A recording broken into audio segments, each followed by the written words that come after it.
Papua yang biasa dipanggil Arik dengan NRP akhir 110. Jadi hari ini saya ingin menjelaskan sedikit tentang konsep game yang dibuat oleh tim kita yaitu Wasteland Guardian of Surabaya. Jadi sebelum saya jelasin ya, pertama-tama saya akan memberi nama kelompok kami dulu. Yang pertama Bayu Pratama, Firliana Adi Bagaskara, Ragil Ramadhani Akbar, Zomu, saya sendiri, Mikael Danilo Putra. Oke, next. Apa itu gamenya? Pertama, Wasteland Guardian of Surabaya adalah game aksi petualangan yang edukatif yang mengangkat tema krisis limbah dan sanitasi di kota Surabaya dalam bentuk fiksi. Game ini bertujuan menumbuhkan kesadaran lingkungan dengan pendekatan interaktif dan eksploratif. Oke, game berlatar kota Surabaya pasca bencana ekologi di mana limbah dan bakteri bermutasi menjadi makhluk berbahaya. Terus, pemain mengendalikan karakter relawan yang berkeliling zona-zona terdampak untuk mengalahkan ancaman biologis dan merehabilitasi sistem kebersihan masyarakat. Next.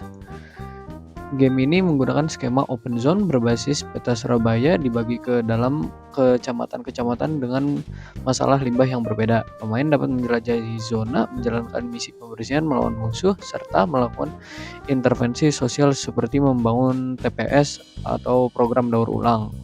Interaksi berbasis alat kebersihan yang dapat di-upgrade dan progres ditentukan dari tingkat keberhasilan membersihkan dan menstabilkan suatu area itu. Jadi game ini menonjol karena menggabungkan emosi yang belajar dari pola pemain, interaksi lokal seperti warga, budaya, dan lokasi ikonik Surabaya. Terus ada sistem pembelajaran beraksi-aksi, aspek edukasi dan aksi belajar yang beriringan. Dan yang terakhir itu ada pemain tidak hanya melawan musuh tetapi ikut merestorasi dan membentuk ulang ekosistem. Next. Target pemain utama yang kami pilih adalah jenjang usia 12-25 tahun, mulai dari pelajar sekolah dasar hingga mahasiswa yang memiliki ketertarikan terhadap game petualangan ringan dan isi lingkungan. Platform utama adalah mobile, Android atau iOS, dan PC dengan spesifikasi lebih rendah. Aksesibilitas tinggi jadi prioritas agar game dapat menjangkau audiens kami. Terus next ada pasar edukatif di Indonesia sangat besar namun belum terlayani dengan baik oleh game lokal. Nah, game ini akan mengisi celah antara edukasi dan hiburan serta dapat menjadi media penyuluhan non-formal yang didukung CSR, sekolah, dan komunitas lingkungan. Nilai komersial muncul dari potensi adopsi skala nasional dan regional terutama bila diluncurkan. Enhance real-time combat system tactical environment battles, yaitu strategic combat loop, yaitu adapt, exploit, dan control. Pertama adalah elect selection, di mana bisa membawa maksimal 3 alat, contohnya seperti flamethrower, drone EMP, dan disinfektan spray. Berikutnya adalah swap alat mid-fight dengan radial menu.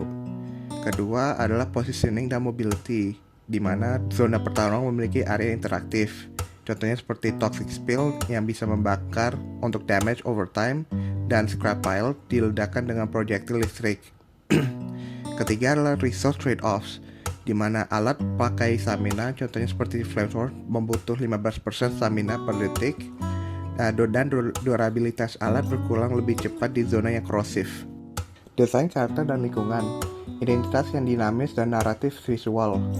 Karakter utama dalam game ini sengaja didesain sebagai relawan muda dari organisasi lingkungan tanpa identitas khusus, memungkinkan pemain untuk menciptakan avatar yang personal.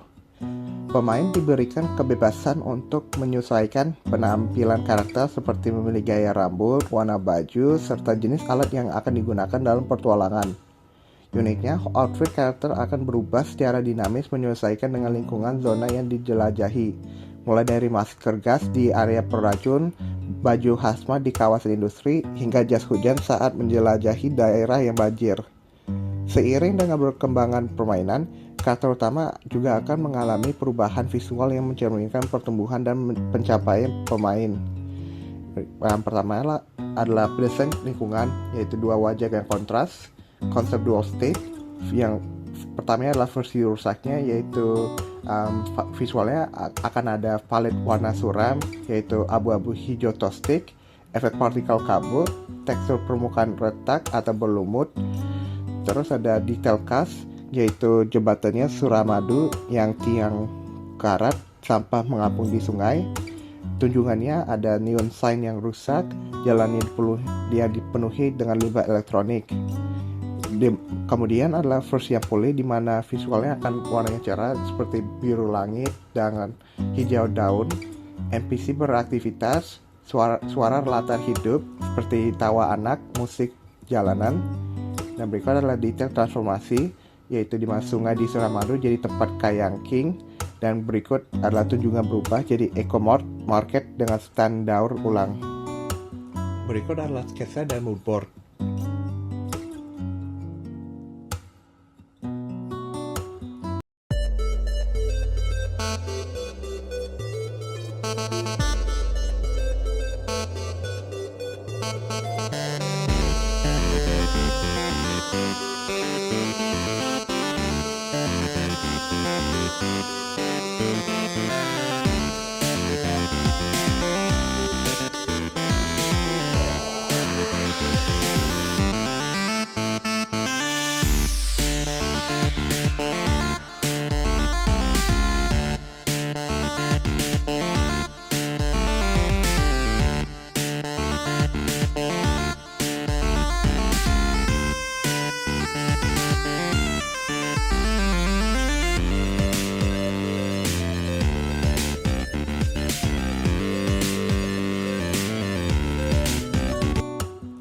Sistem reputasi kepercayaan warga. Pertama adalah indikator visual dan mekanik, seperti meter reputasi di mana setiap zona memiliki progress bar berbentuk pohon, di mana semakin sehat pohonnya, semakin tinggi reputasinya.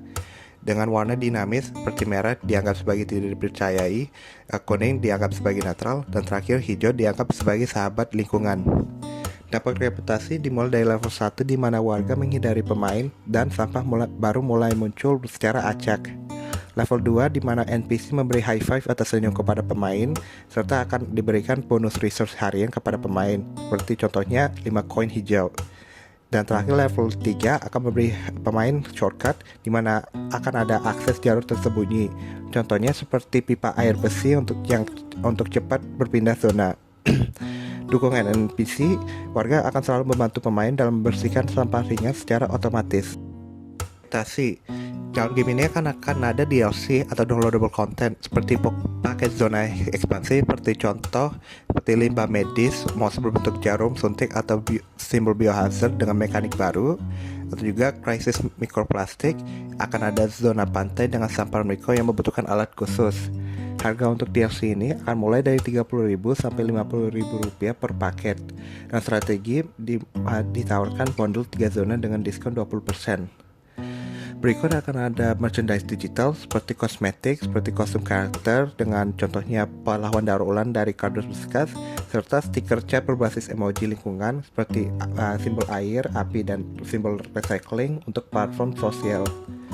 Badge prestige seperti Guardian of Keputi untuk main dengan reputasi 100% di semua zona, dengan harga sekitar 5.000 sampai 20.000 rupiah per item, dengan paket bulanan 5.000 rupiah untuk akses prioritas. Monetisasi tidak langsung atau kalau kolaborasi dan sponsorship. Pertama adalah program CSR perusahaan.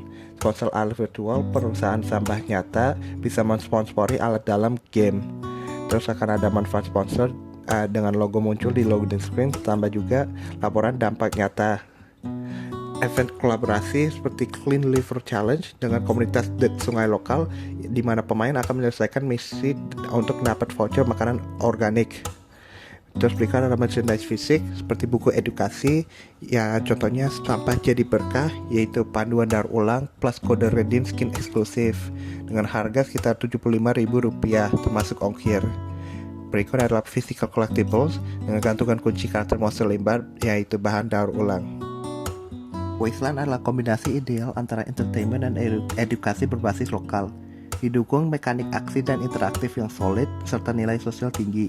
Sangat potensial untuk didukung CSR, dijadikan proyek gamifikasi pendidikan atau bahkan dikembangkan menjadi IP jangka panjang dengan konten baru tiap tahun.